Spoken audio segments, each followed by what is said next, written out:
Hi students, this is Vishnu Kumar and இந்த வீடியோவில் நம்ம என்ன ஃபுல்லாக டீட்டெயிலாக பார்க்க போகிறோம் அப்படின்னா ஹைட்ராலஜிக்கல் சைக்கிள். சரிங்களா?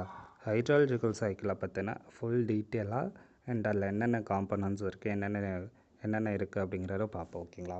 அண்ட் இந்த ஒரு இமேஜை வந்து நான் முதல்வன் த கவர்மெண்ட் காம்படிட்டிவ் எக்ஸாமினேஷனோட அந்த பிடிஎஃப்லேருந்து எடுத்தேன். சரிங்களா? நான் அதை தான் படிக்கிறேன். ஸோ நான் அதே தான் எடுத்துக்கிட்டேன். சரிங்களா? ஸோ நம்ம கவனிப்போம்.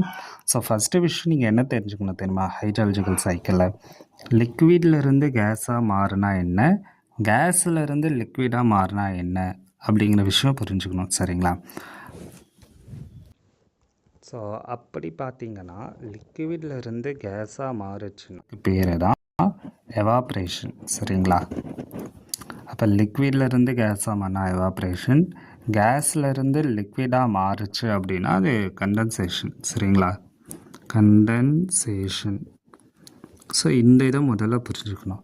அப்படின்னா லிக்விட் டு கேஸ்னா எவாப்ரேஷன், கேஸ் டு லிக்விட்னா கண்டென்சேஷன். சரிங்களா?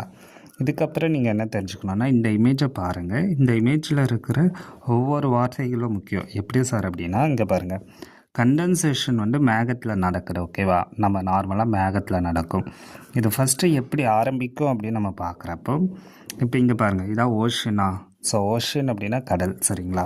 இந்த ஓஷனு அதே மாதிரி மற்ற இந்த செடி இந்த இடத்துல இருந்தெல்லாம் என்ன நடக்கும் அப்படின்னா இந்த ஒரு ஏர் இருக்கா, இந்த ஏர் வந்து மேலே போகும். சரிங்களா? வார்ம் ஏர்னு அதுக்கு பேர். வார்ம் ஏர்னால் சூடான காற்று. இப்போ இங்கேருந்து காற்று இப்படியே மேலே போகுமா? இப்போ இந்த அம்புக்குறை பாருங்கள், இப்படி காற்று வந்து மேலே போகுமா? அப்படி மேலே போகிற காற்று வந்து என்ன நடக்கும்னா இங்கே மேகம் இருக்கா, ஸோ மேகம் இங்கே இருக்கா. இப்போ காற்று வந்து மேலே போகுது, இங்கே மேகம் இருக்குது. இப்போ என்ன நடக்கும்னா இந்த காற்று இந்த மேகம் இது எல்லாமே இது வந்து இப்போ ஒன்றா போகிறப்போ என்ன நடக்கும்னா இந்த காற்று என்ன பண்ணும் அப்படின்னா காற்று மட்டும் போகாது, வாட்டர் வேப்பர், நீர் ஆவியாக போகும். ஸோ நமக்கு தமிழில் வந்து வாட்டர் வேப்பர் இருக்குது, பேர் என்ன அப்படின்னா நீராவி. நீர் வந்து ஆவியாக இருக்குது. ஓகேவா? அப்படி போகிறப்போ இந்த மேகத்தில் அது பட்டு என்ன நடக்கும்னா பட்டு அப்படியே மழையாக பெய்யும். சரிங்களா? அதுக்கு பேராக ப்ரிசிபிடேஷன் இங்கே போட்டிருக்காங்க பாருங்கள். அப்போ அந்த மழை பெய்கிறது அப்படிங்கிறது என்ன அப்படின்னா அந்த மழை வந்து இப்போது இந்த காற்று மேலே உடனே போய் உடனே பட்டு உடனே கீழே இறங்கிடுச்சுன்னா டக்குன்னு நடந்துச்சுன்னா அது வந்து என்ன நடக்கும் அப்படின்னா ஆலங்கட்டி மழையாக கல்மழையாக பெய்யும். சரிங்களா? அதுதான் கண்டென்சேஷனோட டிஃப்ரெண்ட் காம்பனன்ட்ஸ். ஸோ ஒரு 5 காம்பனண்ட் இருக்கா, ஹெயிலு அந்த மாதிரிலாம் கொடுத்துருப்பாங்க. நம்ம அதை அப்புறம் பார்ப்போம். அப்போ மெயின் ப்ராசஸ் இவ்வளோ தான். ஸோ இந்த ப்ராசஸை நீங்கள் முதல்ல தெரிஞ்சுக்கணும். அப்போ இங்கே பாருங்கள், ப்ரெசிபிடேஷன் டு லேண்டு. அப்போ மழை வந்து லேண்டுக்கு வருது. Evaporation from precipitation. ஸோ இங்கே எவாப்ரேஷன் ஃப்ரம் ப்ரெசிபிடேஷன் டைரெக்டாக அந்த மேகத்துக்கு போகும், கண்டென்சேஷனாகவும் மாறும். அதே மாதிரி கண்டென்சேஷன்லேருந்து இங்கே வந்து திரும்பி லேண்டுக்கு வரும். ஸோ அதை தான் இவங்க இங்கே மாற்றி சொல்லியிருக்காங்க. அதே மாதிரி வாட்டர், இந்த வாட்டர் சர்ஃபேஸில் இருந்துமே எவாப்ரேஷன் நடக்கும். டிரான்ஸ்பிரேஷன், இந்த செடியிலிருந்துமே டிரான்ஸ்பிரேஷன் நடக்கும். Evaporation from soil. சரிங்களா? சாயில் இருந்து நடக்கும். அதே மாதிரி இந்த வாட்டர் ரிசர்வயர், அதாவது இந்த அணை, அங்கேயுமே நடக்கும். அதே மாதிரி ஓஷன்லேயுமே நடக்கும். அப்போ இது எல்லாமே நடந்து இது ஒரு சைக்கிளாக இது ஃபார்மேட் பண்ணி கொண்டு வரோம். ஓகேங்களா? பட் நம்ம இவ்வளோ டீப்பாக பார்க்க வேணாம். நமக்கு என்ன தேவை அப்படின்னா இங்கே காற்று இருக்குது, அந்த காற்று மேலே போகுது. அந்த காற்று மேலே போன பிறகு என்ன நடக்கும் அப்படின்னா அது இந்த மேகத்தில் பட்டு நமக்கு வந்து கண்டென்சேஷன் மூலயமா லைக் மழை வந்து பெய்யும். அந்த மழை பெய்கிறப்ப அது டிஃப்ரெண்ட் ஃபார்மாக வருது. ஸோ அந்த ஃபார்மை நம்ம புக்கை வச்சு இப்போ பார்க்கலாம். So condensation. சரிங்களா? கண்டென்சேஷன் அப்படின்னா ஃபார்ம் லிக்விட் ஃபார்மாக மாறுது அப்படின்னு பார்த்தோமா. ஸோ இப்போ நான் சொன்ன லைனை தான் இங்கே அவங்க கொடுத்துருக்காங்க. Condensation generally occurs in atmosphere when warm air rises. Warm air, ஓகேவா, இந்த சூடான காற்று மேலே போகிறப்போ கூல் ஆகுது. அப்படி ஆகுறப்ப அதை வந்து அதுக்குள்ளார என்ன இருக்குன்னா வார்ம் ஏர்க்குள்ளார வந்து நமக்கு வந்து இங்கே வாட்டர் வேப்பர் இருக்கும், அதான் நீர் ஆவியாக இருக்கும். சரிங்களா?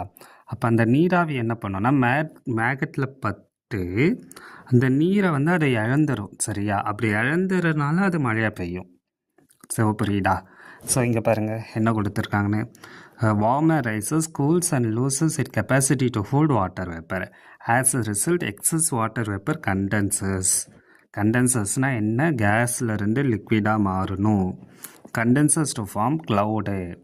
அப்போ க்ளவுடுனா என்ன? மேகம் உருவாகும். கண்டென்சேஷன் அதாவது கண்டென்சேஷனால தான் மேகம் உருவாகும். Formation of cloud. இந்த க்ளவுடை தான் ப்ரெசிபிடேஷன் உருவாக்கும். ப்ரெசிபிடேஷன் என்ன? மழை பெய்கிறத உருவாக்கும். Which is the primary route for water. அப்போ இதுதான் மெயின் ரூட்டு. எதுக்கு? வாட்டர் வந்து திரும்ப எர்த்துக்கு வர்றதுக்கு, வாட்டர் சைக்கிள் நடக்கிறதுக்கு கண்டென்சேஷன் ரொம்ப ரொம்ப முக்கியம். சரிங்களா? அப்போ கண்டென்சேஷன் வந்து என்ன? ரொம்ப ரொம்ப இம்பார்ட்டன்ட். அது இல்லாமல் கண்டென்சேஷன்னா ஆப்போசிட் ஆஃப் எவாப்ரேஷன். ஸோ இப்போ தான் நம்ம பார்த்துருப்போம்.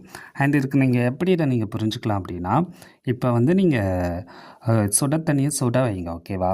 அந்த சுட தண்ணியை சுட வச்ச பிறகு நீங்கள் என்ன பார்ப்பீங்க அப்படின்னா, அந்த மேலே மேற்பகுதியில் வந்து அந்த இப்போ இதுதான், ஓகேவா? இது வந்து நம்ம சுட வைக்கிறோம், ஓகேவா? இப்படி சுட வைக்கிறப்ப வந்து இந்த தண்ணி வந்து ஆவியாகி மேலே ஒரு பிளேட் வச்சிங்கன்னா அந்த பிளேட்டில் சின்ன சின்னதாக பட்டு இருக்கும். இப்போ நீங்கள் கொஞ்சம் கூல் பண்ணிட்டீங்கன்னா, ஒன்றும் பண்ணாமல் அப்படியே நீங்கள் எடுத்தீங்கன்னா இந்த தண்ணி அப்படியே கீழே வரும். ஸோ இதுதான் இங்கேயும் நடக்கும். ஸோ இவ்வளோ தான் இந்த டீட்டெயில். அண்ட் இப்போ நம்ம ஃபார்ம்ஸை பார்ப்போம். அப்போ டக்குன்னு அந்த ஏரை வந்து வாட்டர் வேப்பரை இழந்து மழையாக பெய்யுது அப்படின்னா, இங்கே பாருங்கள், டியூனா என்ன அப்படின்னா, it is a water droplet formed by the condensation of water vapour on a relatively cool surface of an object. அப்போ கோல் சர்ஃபேஸில் மட்டும்தான் டியூ ஃபார்ம் ஆகும். அது மட்டும் இல்லாமல் டெம்பரேச்சர் வந்து ஆப்ஜெக்டை விட கம்மியாக ஆகிறப்ப இது ஃபார்ம் ஆகும். அப்படின்னா கோல் சர்ஃபேஸில் ஃபார்ம் ஆகிறதுக்கு பேர் வந்து டியூ. சரிங்களா? அதுக்கப்புறம் ஃப்ராஸ்ட்னா என்ன? Ice crystals. அப்போ ஃப்ராஸ்ட்னா ice crystal formed by deposition of water vapour and relatively cool surface of an object, ஓகேவா? ஸோ ஐஸ் கிறிஸ்டல் அவ்வளோதான். And it forms when the temperature of an object, okay, freezing பாயிண்ட்டுக்கு கம்மியாச்சுன்னா இது form ஆகும்னு சொல்லியிருக்காங்க. அப்போ ஃப்ராஸ்ட்னா ஐஸ் கிறிஸ்டல். அதுக்கப்புறம் ஃபாக் அப்படின்னா என்ன? ஃபாக் அப்படின்னா என்னென்னா, suspended tiny water droplet or ice crystals air layer next to the earth surface. அதாவது எர்த் சர்ஃபேஸ்க்கு அடுத்த லேயரில் ஐஸ் கிறிஸ்டல் அல்லது டினி வாட்டர் சின்ன சின்னதாக வாட்டரும் ஃபாகும் மிஸ் ஆகும். சரிங்களா? அண்ட் ஏவியேஷன் பர்பஸ் க்ரைட்டீரியா வந்து 10 கிலோமீட்டராக இருக்கணும்னு சொல்லியிருக்காங்க. ஸோ இதையும் நீங்கள் பார்த்து வச்சுக்கோங்க. ஸோ ஃபாக் அப்படின்னா ஒன்றுமே இல்லை. ஃபாக் அப்படின்னா இப்போ suspended tiny water ice crystal ஓகேங்களா? ஸோ இந்த வாட்டரும் அதே மாதிரி இந்த ஏரில் இருக்கிற இந்த டினி வாட்டர் ட்ராப்லெட்ஸ் ஒன்றா சேர்ந்து ஃபார்ம் ஆகுற மாதிரி கொடுத்துருக்காங்க. ஸோ அதை பார்த்துக்கோங்க. அண்ட் மிஸ்ட் அப்படின்னா என்னென்னா, tiny droplet of water hanging in the air. This droplet form in the water vapour in the air is rapidly cooled causing to change from invisible gas to tiny visible water droplets, ஓகேங்களா? And வந்து இங்கே பாருங்கள், மிஸ்ட்டுங்கிறது வந்து less tense, ஓகேங்களா? ஃபாகை விட tense வந்து கம்மியாக தான் இருக்கும் அப்படின்னு சொல்லியிருக்காங்க.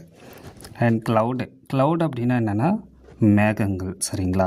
அண்டு இது சின்னதாகவும் இருக்குது. Cloud consist of tiny water droplet ice particles which are small in வெயிட்டில் இருக்கும். க்ளவுட்ஸ் வந்து மைக்ரோஸ்கோபிக் ட்ராப்லெட் ஆஃப் இது இருக்கும் அப்படிங்கிற மாதிரி கொடுத்துருக்காங்க. அண்டு ரேஞ்சஸை பொறுத்தளவுக்கு 100 மைக்ரான்ஸ். சரிங்களா? 100 மைக்ரான்ஸ் கிட்ட இருக்குன்னு சொல்லியிருக்காங்க. இந்த size of the water droplet exceed 100 microns. அது வந்து ரெயினாக மாறும். அப்போ 100க்கு கீழே இருந்துச்சுன்னா அது க்ளவுடு, 100க்கு மேலே போச்சு அப்படின்னா அது ரெயின். ஸோ நம்ம தமிழ் மீடியத்தில் இதை பார்த்துட்டு நம்ம இந்த கிளாஸை என் பண்ணிக்கலாம். ஸோ ஓகே ஸ்டூடெண்ட்ஸ், நான் எல்லாத்தையுமே எக்ஸ்ப்ளனேஷன் கொடுக்கல. இந்த ஃபாகு மிஸ்ட் இதுக்கு மட்டும் நான் எக்ஸ்ப்ளனேஷன் கொடுக்குறேன். சரிங்களா? ஃபாக் அப்படின்னா என்னென்னா அடர் மூடு பனி, ஓகேவா? பனி வந்து ரொம்ப அடர்த்தியாக மூடி இருக்கும். சரிங்களா? இப்போ காற்றில் இருந்து நீர் சுருங்குதலால் செறிவூட்டப்பட்ட மிக நுண்ணிய நீர் மூடு பனி, அதாவது 1000 மீட்டர் அல்லது அதற்கும் குறைவான காற்றாகும். அதாவது 1000 மீட்டர்ஸ் அதற்கு கீழே இருந்துச்சு அப்படின்னா அது வந்து ஃபாக், ஓகேங்களா? சரிங்களா? அது ஓகேவா? அதுக்கப்புறம் மூடு பனி, அதர் மூடு பனி வேறு, மிஸ்ட்டு தான் மூடு பனி. இப்போ இந்த மூடு பனி அப்படின்னா என்னென்னா, காற்றில் தொங்கு நிலையில் மிதக்கும் நுண்ணிய நீர்த்துளிகள், ஓகேவா? அண்ட் காற்றில் உள்ள நீராவி விரைவாக குளிர்வதால் பார்வைக்கு தெரியாத வாயு நிலையிலிருந்து பார்வைக்கு புலனாகும். அப்போது நம்ம கண்ணுக்கு தெரியாமல் இருக்கிற அந்த வாட்டர் வேப்பர்லாம் இந்த மூடு பனியில் வந்து நம்ம கண்ணுக்கு தெரியும். ஸோ அடர்த்தியுமே இது கம்மி அப்படின்னு மூடுபனி வந்து அதர் மூடுபனியை விட அடர்த்தி கம்மி அப்படின்னு சொல்லியிருக்காங்க. அப்போ ஃபாகும் மிஸ்ட்டுக்குமான டிஃப்ரென்சஸ் இதான் சரிங்களா. மிஸ்ட்டுங்கிறது நம்ம கண்ணுக்கு தெரியும், ஃபாகுங்கிறது வந்து என்ன அப்படின்னா மிக நுண்ணிய, அது நம்ம கண்ணுக்கு தெரியாது சரிங்களா. அது மட்டும் இல்லாமல் அடர் மூடுபனியோட உயரம் வந்து 10 கிலோமீட்டர் அல்லது அதற்கு குறைவான உயரம் விமான போக்குவரத்திற்கு உகந்ததுன்னு கொடுத்துருக்காங்க. அண்ட் உறைபனினா ஃப்ராஸ்ட்டு சரிங்களா. அண்ட் இதை மட்டும் நீங்கள் டீட்டெயிலாக பார்த்துக்கோங்க. ஸோ இந்த மைண்ட் மேப்பில் நான் கொடுத்துருக்க பாருங்களேன். ஃபாக் அப்படின்னா tiny water droplet or ice crystal suspended in air near earth surface reducing visibility to less than 1000 metres. Reducing விசிபிலிட்டினா நம்ம அதை பார்க்குறது கம்மியாக இருக்கும் சரிங்களா. இந்த மாதிரி நம்ம கண்ணுக்கு, அதாவது இப்படி ஃபாக் இருந்துச்சுன்னா நம்ம போகிறப்ப அந்த கண்ணுக்கு தெரியாதுல்ல, அதுதான் ஃபாகு சரிங்களா. நம்ம கண்ணுக்கு அது நம்ம அடுத்த பொருள் நம்ம கண்ணுக்கு இப்போ அதிகாலையில் நீங்கள் பார்த்தீங்கன்னா நிறையவே நமக்கு தெரியும். மிஸ்ட் அப்படின்னா visible tiny droplets hanging in air, அதாவது நமக்கு கண்ணுக்கு தெரியும் அந்த ட்ராப்லெட். இப்போ நீங்கள் இதை ஓகேவா, கண்ணுக்கு தெரியும் ஆனால் லெஸ் டென்ஸராக கம்மியாக இருக்கும் ஓகேங்களா. அண்ட் இதுக்கு நான் எக்ஸாம்பிள் என்ன சொல்லணும் அப்படின்னா, இப்போ பனி காலத்தில் வந்து நமக்கு வந்து முன்னாடி இருக்க பொருளே தெரியாதில்ல, அது ஃபாகு சரிங்களா. இப்போது மிஸ்ட்டு அப்படின்னா அந்த பனி காலத்துலேயுமே அங்கே முன்னாடி வந்து சின்ன சின்னதாக நமக்கு வாட்டர் தெரிஞ்சிச்சுன்னா அது மிஸ்ட்டு சரிங்களா. அடர் மூடு பண்ணி அந்த மாதிரி கொடுத்துருக்காங்க. அண்ட் இதை பற்றி நீங்கள் டீட்டெயிலாக பாருங்கள். க்ளவுட் அப்படிங்கிறது என்ன அப்படின்னா மேகம் ஓகேங்களா. அப்போ இந்த 5த்துக்கான மீனிங்கை பாருங்கள். டியூனா இந்த மாதிரி வாட்டர் வந்து அந்த இலைக்கு மேலேயோ இல்லை அதுக்கு மேலே இருக்கிறது. ஸோ இதை மட்டும் நீங்கள் ஃபுல்லாக டீட்டெயிலாக பாருங்கள். And thank you students.